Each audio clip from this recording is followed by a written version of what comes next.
ओम श्री गुरुवे नमः। ओम शांति शांति शांति। प्रणाम भगवान। भगवान योग वासिष्ठ महारामायण से उपसम प्रकरण सर्ग नंबर 30 और 31 और शीर्षक है प्रहलाद का उपाख्यान। भगवान नरसिंह की क्रोध अग्नि से हिरण्यकश्यपु आदि दैत्यों का संहार तथा प्रहलाद का विचार द्वारा अपने आप को भगवान विष्णु से अभिन्न अनुभव करना।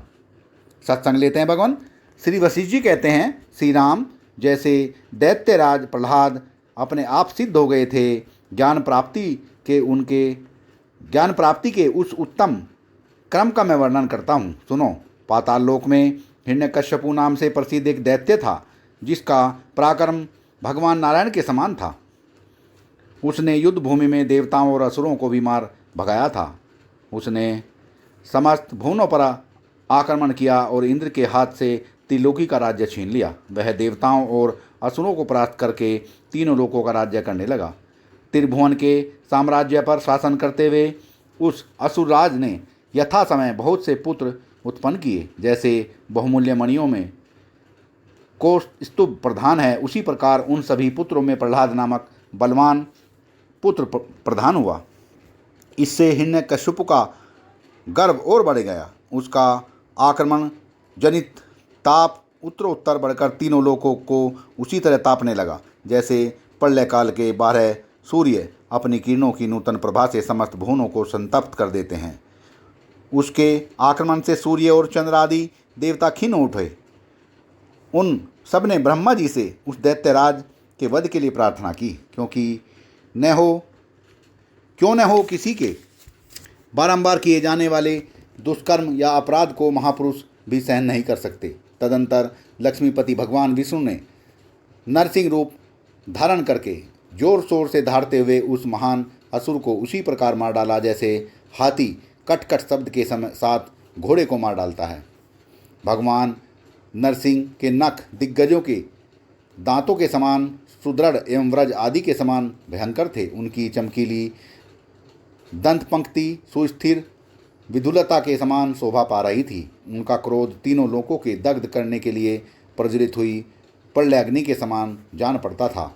उनके संपूर्ण अंगों से पष्टिस प्रास तोमर आदि नाना प्रकार के आयुध निकल रहे थे। जैसे प्रलय काल में अग्नि की ज्वाला समस्त गंग जाल को जलाकर भस्म कर देती है, उसी प्रकार भगवान नरसिंह के नेत्रों से प्रकट हुई आग ने उस असुरपुरी के समस्त असुरों को दग्ध कर दिया। संवर्तक नामक प्रलयंकर मेघों की गर्जना युक्त धारावाहिक वृष्टि से सर्वत्र व्याप्त हुए एकाणव में विक्षुब्ध हुए वायु के समान जब भगवान नरसिंह अत्यंत क्षोभ से भर गए, तब समस्त दानवों के समुदाय दिशाओं में जलते हुए मच्छरों के समान भाग भाग कर अदृश्य हो गए। भगवान नरसिंह हिरण्यकश्यपु का वध करके आश्वस्त हुए देवताओं द्वारा बड़े आदर के साथ पूजित हो जब धीरे से कहीं चले गए, तब मरने से बचे हुए दानव प्रहलाद से सुरक्षित हो अपने उस जले हुए देश में लौट गए। वहाँ अपने बंधु बांधवों के नाश का विचार करके समायोचित विलाप करने के उपरांत उन सब ने परलोकवासी बंधुओं का औदैहिक संस्कार एवं श्राद्ध किया। तदंतर जिनके बंधु बांधव मारे गए अथवा भगवान नरसिंह की क्रोधाग्नि से जल गए थे, मरने से बचे हुए उन आत्मीय जनों को उन सब ने धीरे धीरे आश्वासन दिया। भगवान नरसिंह ने जहाँ के दानवों का विनाश कर डाला था, उस पाताल गर्त में रहने वाले मननशील प्रहलाद ने मन ही मन अत्यंत दुखी हो विवेकपूर्वक विचार किया। इस संसार में सब प्रकार से सब तरह की पवित्र बुद्धियों से और समस्त उत्तम क्रियाओं द्वारा तीव्रतापूर्व शरण लेने योग्य एकमात्र भगवान श्री हरि ही हैं। उनके सिवाय दूसरी कोई गति नहीं है। तीनों लोकों में उनसे बढ़कर कोई नहीं है। सृष्टि पालन और संहार के एकमात्र कारण श्री हरि हैं। अब इसी क्षण से सदा के लिए मैं अजन्मा भगवान नारायण की शरण में आया हूँ। जैसे वायु आकाश से अलग नहीं होती, उसी प्रकार संपूर्ण मनोरथों का साधक नमो नारायण यह मंत्र मेरे हृदय कोश से दूर नहीं होता। श्री हरि ही दिशा है, हरि ही आकाश है, वे ही पृथ्वी हैं और वे ही जगत हैं। अतः मैं भी अप्रेम आत्मा श्री हरि ही हूँ, मैं विष्णु रूप हो गया हूँ। श्री हरि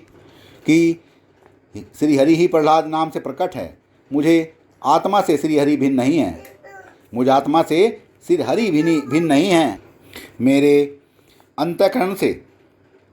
अंतःकरण में यह दृढ़ निश्चय हो गया है, अतएव मैं सर्वव्यापी हरि ही हूँ, जिनकी हाथ रूपी शाखाओं पर चक्र, गदा और खड़क आदि अस्त्र रूपी पक्षी सदा विश्राम करते हैं, जो नख किरणमयी मंजरियों से व्याप्त हैं, जिनके कंधे कोमल कोमल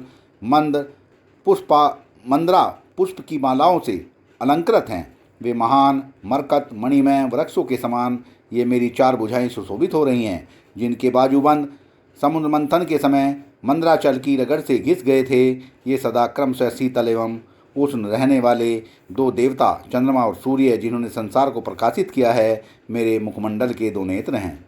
नील कमल के समान श्याम तथा गहरी मेघमालाओं के समान सुंदर मेरी यह अंग कांति सब ओर फैल रही है। मेरे हाथ में यह 5 जन्य शंख है, जिससे गंभीर ध्वनि का विस्तार होता है। यह शब्द स्वरूप होने के कारण मूर्तिमान आकाश और श्वेत होने के कारण क्षीर सागर के समान जान पड़ता है। मेरे करतल में यह शोभाशाली कमल विद्यमान है, जो मेरी ही नाभि से उत्पन्न हुआ है। यह दैत्य और दानवों का मर्दन करने वाली मेरी भारी गदा है, जो रत्न जटित होने से चितकबरी और सोने के अंग अर्थात वलय से विशोभित होने के कारण सुमेरु पर्वत के शिखर सी प्रतीत होती है। यह मेरा सुदर्शन चक्र है, जिससे सब ओर किरणें छिटक रही हैं तथा जिसकी आकृति साक्षात सूर्य के समान दिखाई देती है। यह धूमयुक्त अग्नि के समान सुंदर मेरा काला और चमकीला नंदक नामक खड़ग है, जो दैत्य रूपी वृक्षों का उच्छेद करने के लिए कुठार है और देवताओं को आनंद प्रदान करने वाला है। यह इंद्रधनुष के समान सुंदर और नागराज वासुकी के समान कुंडलाकार मेरा साठ धनुष है, जो पुष्पक और आवर्तक नामक मेघों के समान बाण रूपी जल की अविच्छिन्न धाराएं बरसाता है। पृथ्वी ये मेरे दोनों पैर हैं, आकाश मेरा यह सिर है, तीनों लोक मेरे शरीर हैं और संपूर्ण दिशाएं मेरी कुक्षी हैं। मैं नील मेघ के भीतरी भाग की भांति श्याम कांति से सुशोभित गरुड़ रूपी पर्वत पर आरूढ़ एवं शंख चक्र तथा गदा धारण करने वाला साक्षात विष्णु हूँ। मेरे सामने खड़े हुए देवता और असुर मेरे तेज के प्रवाह को उसी तरह नहीं सह सकते, जैसे मंद दृष्टि वाले लोग सूर्य की प्रभा को नहीं सहन कर पाते। ये ब्रह्मा, इंद्र, अग्नि और रुद्र आदि देवता बहुसंख्यक मुखों से निकली हुई अनंत वाणी द्वारा मुझ सर्वेश्वर विष्णु की ही स्तुति करते हैं। मेरा ऐश्वर्य बहुत बढ़ा हुआ है, मैं अपराजित विष्णु रूप हो गया हूँ। सब प्रकार के द्वंद्वों से ऊपर उठकर अपनी सर्वोत्कृष्ट महिमा से संपन्न हूँ। सत्संग को विराम देते हैं भगवान। प्रणाम भगवान।